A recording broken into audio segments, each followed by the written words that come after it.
Anggapan kesakralan malam satu suro dapat dilihat melalui representasi beberapa film seperti Malam Satu Suro yang dibintangi oleh Susana misalnya.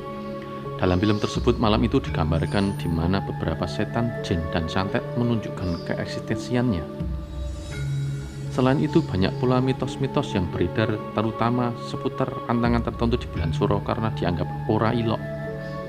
Beberapa kegiatan misalnya hajatan pernikahan, membangun rumah pantang untuk dilakukan bagi sebagian orang Jawa yang mempercayainya. Beberapa macam ritual juga dilakukan di beberapa daerah di malam satu suro ini, seperti padusan, lek-lekan, tirakatan hingga menyajikan aneka sesaji juga dilakukan.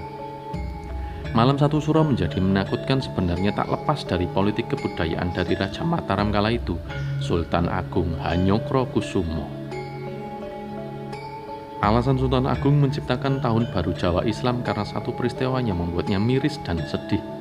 Rasa sedih Sultan Agung karena mengalami 2 kali kekalahan kala menggembur Batavia tahun 1628-1629.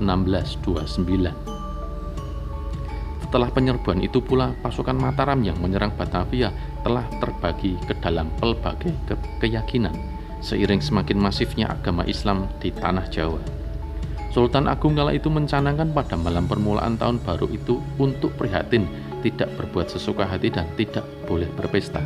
Masyarakat harus menyepi, topo, dan memohon kepada Tuhan Yang Maha Esa.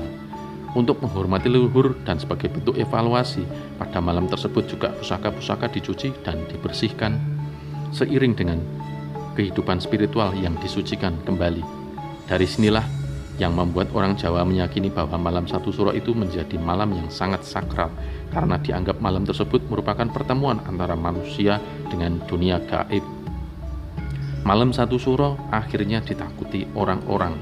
Ketakutan ini berupa sanksi gaib jika tidak berbuat kebaikan. Sementara bagi sebagian orang justru kehadiran dunia gaib inilah yang ditakuti. Kepercayaan inilah yang kerap diangkat ke layar lebar dengan menghadirkan kisah-kisah menyeramkan. Tradisi itu pun terus berlanjut dan kesakralan malam suatu suro terus diproduksi melalui mitos-mitos, cerita mulut ke mulut, bahkan tak jarang di media elektronik juga. Berawal dari budaya keraton yang sering mengadakan upacara dan ritual untuk peringatan hari-hari penting tertentu, dan akhirnya terus diwariskan dan dilanjutkan dari generasi ke generasi.